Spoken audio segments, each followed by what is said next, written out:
Hello everyone, welcome to Kanen Coffee. Today we have beautiful ECM. Gorgeous came to the shop for some tune-up.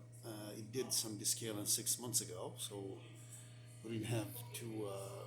We did the descaling. It did the tune-up, full tune-up. Sorry, it has been done on it the full tune-up 6 months ago. What I did is descale it, backflashed it, and it's even opened the mushroom valve to see if they really scale, no scale at all. So it's ready to go home. It's beautiful. Since the customer didn't bring the portafilter, I replaced the gasket and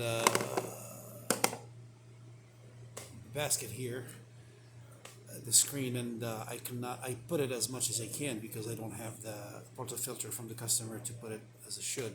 So the customer may have to do some adjustment at home, but since I don't have the portafilter, I'm gonna pull a shot.